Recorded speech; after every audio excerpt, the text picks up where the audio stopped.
Welcome back to Studio Friends, and today we'll be looking at my Hot Toys collection. I'll be going over each figure, little backstory on each one, which ones I like, which ones I don't, and which ones I have coming up next. If you like this kind of content, if you collect things, all things nerdom, make sure you like and subscribe. So starting off with the cabinet itself, it is an Iket kitchen cabinet from IKEA. The lights are also the same Iket system, so they all go in seamlessly with the wires. It looks fantastic. And starting off with Luke Skywalker from The Last Jedi, which, hot take, is my favorite of the sequel movies. Not gonna lie, it kind of felt like an 80s Star Wars type movie. And to me, I didn't mind the portrayal of Luke Skywalker. He's actually not one of my favorite characters, so him being a schmuck, I don't mind. And continuing on with the sequel trilogy, my favorite character that they've added, Kylo Ren. I thought he was a really interesting character. I didn't really like where they took him in The Rise of Skywalker, which unfortunately this figure is from. But I needed a Kylo Ren in my collection, and the Rise of Skywalker one just happens to be the best of the three that they made, in my opinion. Third up, we have Boba Fett, who's my second favorite all-time Star Wars favorite character. Fun fact, I got 2 Boba Fett tattoos. Book of Boba Fett, not a great show, but the armor in that is incredible. Next up, we got Black Panther 2, we got Shuri. I mostly worked on Namor and Ironheart. Unfortunately, didn't make a figure of either of those, but ended up getting her to represent Black Panther 2 since I've worked on it. I think it's a great figure. Likeness is fantastic. Posability, I think, overall, 10 out of 10. She-Hulk is next. I know the show got a lot of hate, but it was tons of fun to work on. I had a very cool Anim Soup figure. Overall, it's a cool figure. It, shows some diversity in my collection in terms of like colors. But yeah, it's not too bad. And then we got Quantum Mania over here. I mostly worked on MODOK. Unfortunately, they didn't make his character as a hot toy as well. So I got this Paul Rudd, Ant-Man, his head sculpt. Not great, but I'm a sucker for a head sculpt, so I always got those on. But yeah, figure is fine. He's just there because I've worked on the show.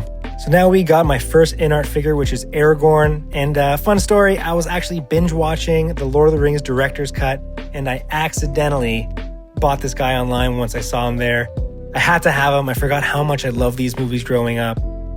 Only issue with this figure is the sculpted hair kind of looks like mush spaghetti, but they fixed that with Paul Atreides. Next up, it's the Joker. I've wanted him forever. Hot Toys finally made the best version. They took everything InArt did and then just one-upped it. This figure is absolutely incredible. The likeness to Heath Ledger is insane, and you can tell that Hot Toys really upped their game with all of the tailoring. And my latest figure is InArt Paul Atreides. Love Dune. Can't wait to see what Denis Villeneuve does with James Bond. The head sculpt's got some damage. Actually, InArt is sending me a brand new sculpt to replace that one. This figure is so good. InArt is the best at tailoring.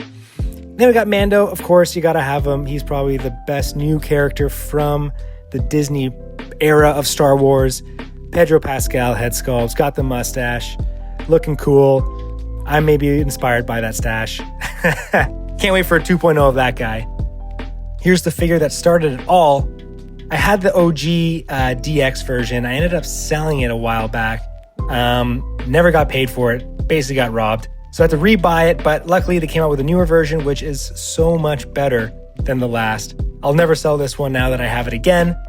Great figure, goes well with the Joker.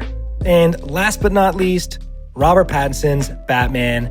Can't wait for Batman 2. I know they just finished the script. Movie's probably not coming out for another 2 years, but in the meantime, I got this guy in my collection.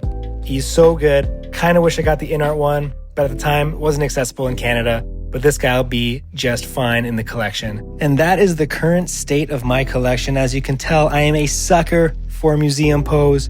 Nice and clean, not overcrowded, and I'm excited for all the new pre-orders that I have coming later this year. That is that for my collection. In terms of the future of my collection, I think I'm gonna slowly start leaning away from Star Wars, even though Star Wars is my favorite franchise of all time. And Marvel figures, I just got the ones from the movies that I've worked on.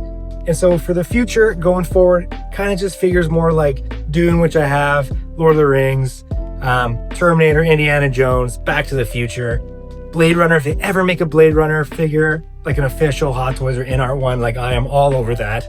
But yeah, that's kind of where my figures are going to start leaning. And as you can see, I don't have too much space, so I got to be very selective of what I have. I can probably double up on each square. So I got another 12 figures that I can get before I got to start selling off or just, curating it more to what I want. But let me know if there's any of these figures you want to see a review of. What do you guys collect? What are your displays looking like? Let me know in the comments down below. And if you like this kind of content, sub and subscribe. That's the same thing. Like and subscribe. There you go.